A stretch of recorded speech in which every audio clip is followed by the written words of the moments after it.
Congress party ఒక అంతర్మదన సమావేశం ఏర్పాటు చేసుకుంది.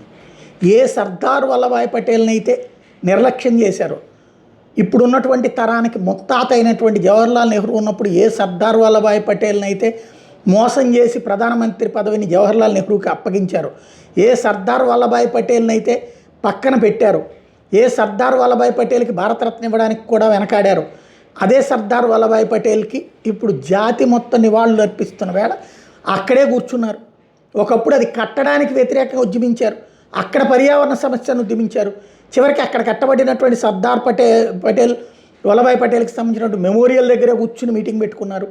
జాతీయ అంతర్మదన కార్యక్రమం. ఏం అంతర్మదనం చెందాలా? ఇప్పుడు తాజాగా పార్టీ కోసం కష్టపడ్డ వాళ్ళకే ఇవ్వాలి. అట్లయితే షర్మిలకి ఎట్లా ఇస్తారు?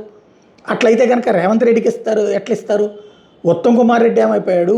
లేకపోతే కనుక బట్టి విక్రమార్క వీళ్ళందరినీ పక్కన పెట్టి బయట నుంచి వచ్చిన వాళ్ళకే ఇచ్చారు కదా. ఈ రెండు రాష్ట్రాల్లో చూస్తే అట్లా కష్టపడ్డటువంటి డీకే శివకుమార్ని తీసేసి సిద్ధరామయ్యకి ఇచ్చారు కదా. కాకపోతే జాతిని ఉద్దేశించి ప్రసంగాల్లో అది చెయ్యాలి, అది పక్కన పెట్టేద్దాం. ఇప్పుడు భవిష్యత్ ఎజెండా ఫిక్స్ చేశారు. దేశాన్ని ముక్కలు చేయాలి, కులాల వారీగా ముక్కలు చేయాలి, వర్గాల వారీగా ముక్కలు చేయాలి, మైనారిటీలు లేకపోతే కనుక ఎస్సీ ఎస్టీలు బీసీల జనాభా ప్రాతిపదికన కులాల ప్రాతిపదికన జనాభా సేకరణ చేయాలి.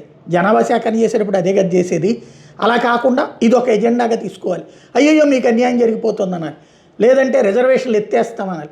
తద్వారా ఒకప్పుడు వీపీ సింగ్ నాటి కాలం నాటి ఫార్ములాని, అంటే పోలరైజ్, ఆనాడు వీపీ సింగ్ విభజించి పాలించే కాన్సెప్ట్ తెస్తే దాన్ని కలపడానికి మతాన్ని వాడింది భారతీయ జనతా పార్టీ. అద్వానీ రథయాత్ర ద్వారా ఆ పరిస్థితి చక్కదిద్దారు. మళ్ళీ ఇప్పుడు దేశంలో కులాల వారీగా వర్గాల వారీగా ప్రాంతాల వారీగా చీల్చేటటువంటి ప్రయత్నానికి బీజం పడింది ఈ మీటింగ్లో.